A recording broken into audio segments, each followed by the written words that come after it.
Welcome to Center Heist Productions. Please hit the likes and subscribe down below in your right hand corner. Muchly appreciate that.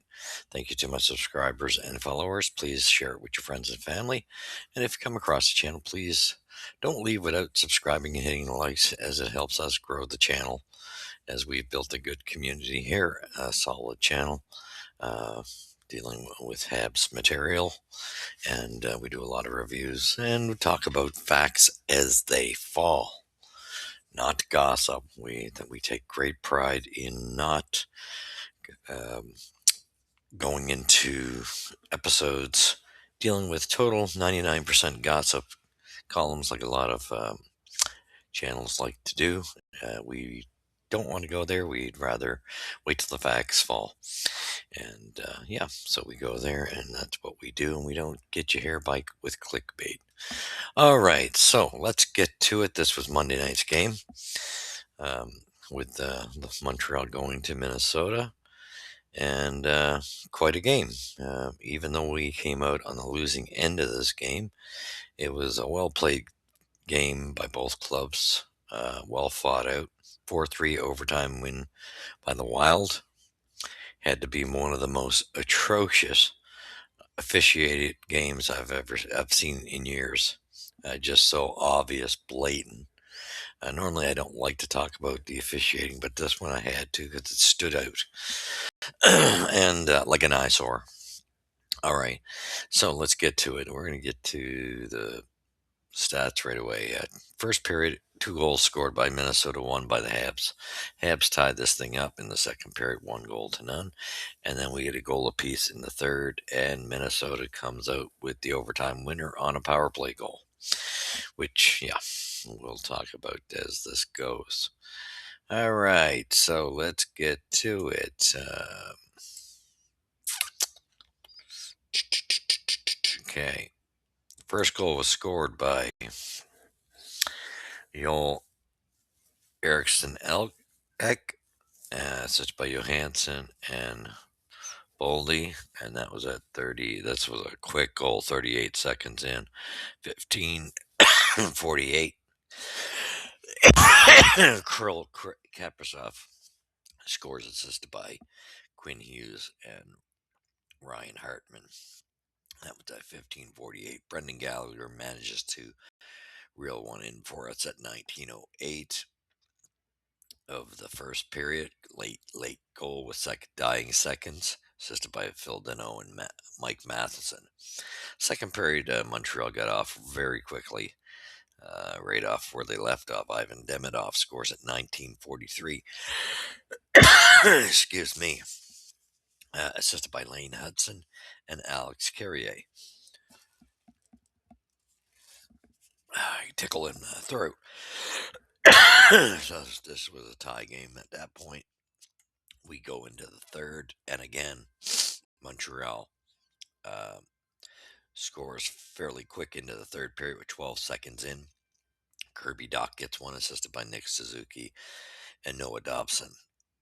And then we get a goal by Brock Faber, assisted by Johansson and Quinn Hughes, who had a 3-assist night. And of course, we go into overtime at 3:38. Kaprizov gets a power play goal, assisted by Quinn Hughes and Matt Boldy. And there's a lot of questions about this happening, and a call that should have not been on Nick Suzuki. There should have been a call in the opposite way. And anyway, so that's just a disgrace how they officiated. Montreal had some problems in this game. More so, really shockingly, it was Caden Gooley and Mike Matheson. Well, they really had. And I mean, they've been, especially Mike Matheson has been the most, most solid defenseman other than, Hudson and Dobson this season.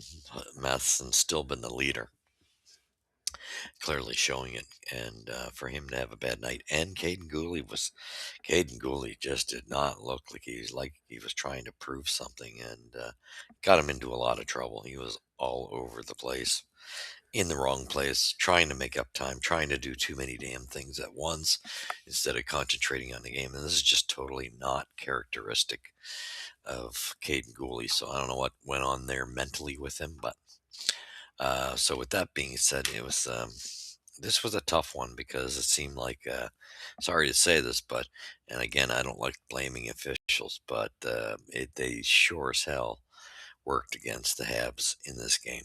That's a given. Didn't like don't like when games go that route. Just really takes away from how well of a game it how well played this game was. So, yep, for me, disappointing that they allowed this go that way, but they did, and that's the way it goes. However, Montreal did, fight their way back into this game, which was nice to see. Um, I'd have to say, they could have easily given up. However, they stuck with it, and that's you gotta commend them for that. They at least got a point out of this. Did much better on the last stretch of games than we had thought. They're gonna have Wednesday night tonight, Winnipeg, and I'm assuming they're gonna go with Monty because I think that's what 3 or 4 games straight now for Dobish, and probably a little bit of fatigue starting to set in there, and probably a good time for Monty to have one game. However, don't have a lot of confidence in him. But it's either way. I think Dobish could use a night off. However, who knows what'll happen. Like I say, other aspects of this game is, and good to see Marty sending the message to lines when they don't perform. He sent it to the second line early on as they weren't performing up to par, and we've been seeing some clips where they're not taking their defensive assignments at times. They're just seconds too late, and they got to get a grip on that. Communication's huge, and I think that's the biggest thing. Communication. They got to start working on that heavily. It seems to be a problem that's reared its head up periodically. I think, and we got I believe it's tonight that we have until if any team is going to make a trade, they're going to have to make it today. Um, haven't heard anything as of yet. Well, it's either going to be today or after they get back from the Olympics to the trade deadline. We'll see. I think there's a couple things Montreal could do. I think I still, I'm very One thing I'm very disappointed in is the ice time Arberjack guy's getting. If you're only going to play him 5 minutes, then allow him to go out and start some shit. Really, I mean, because you're not. He's not becoming a part of it, the crucial aspect other than a physical weapon, in which he should be there as a deterrent. Well, let him go out since you're not going to utilize him defensively. You're playing the other five. Well, then let him go out and get into some scrums, start some fights, and that type of thing, and make an impact on the game. Maybe take someone out of the game that's important to the other team, like challenge them and get them into a 10-minute major. It wouldn't be a bad thing. I think Marty's got to start utilizing that better. And I don't know what they got to do. Um, both Jackeye and Struble have struggled, and Struble more so. And that's why I do think Jackeye's the keeper. Struble's probably going to have to be moved with the log jam coming up eventually. And I mean more so, what's his, anywho, there's, a couple guys in Laval, as we know. Enstrom, especially, could be, brought in eventually. However, I still think, and I'm firm on believing that Montreal's got two trades they can make. One, not as heavy of a deal that they would have to make. Get yourself a, a third pairing defenseman, big, solid, stay at home. Something that's someone that's consistent, very firm at staying at home, and is got a nastiness to him and takes the body. Very physical. They need that, and they need him to be big. Because I'm saying it again. I think Reinbacker's a bust, and I think yeah, no matter how you chalk it up, you might as well forget. Except we screwed up on that in that particular draft on our first pick. It happens. He's a. I'm sorry. I've seen what he's done in Laval, and I don't foresee him being an NHLer personally. Um, I think the story's been out there long enough that if he was that exceptional, like they projected, he would have done something by now. I mean, I'm not even seeing it at the AHL level. So to me, I think that ship has sailed just like you moved off of Mayu.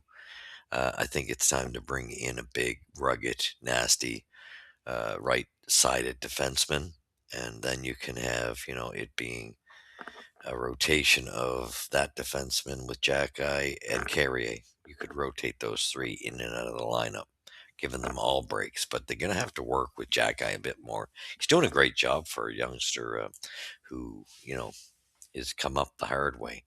And I think that Montreal should invest and stop. Don't just play him 5 minutes. And if you're going to allow him to be a deterrent and let him muck it up, don't be, you can't have your cake and eat it too as a coach and sit there and tell the guy not to get into it. And yet you're not playing him. That just doesn't work. Utilize him. You make a proper decision.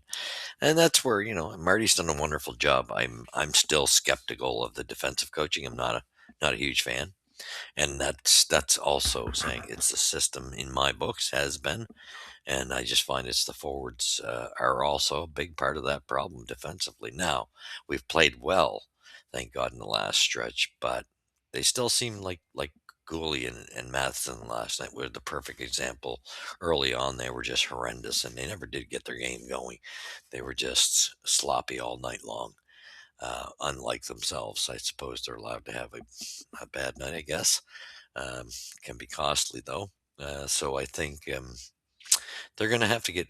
I'm just not sold on this the way they play defensively overall. I know they're doing well. Um, I just see so many communication problems. Guys running around not covering their man. There's no. They got to communicate. Anyway, let's hope that they do well going into tonight's game in Winnipeg. I think this is the last game before the Olympics starts. So let's go Habs go. And you seen it here with the puck drops first at Center Heights Productions. Go Habs go. We will catch you in the next episode.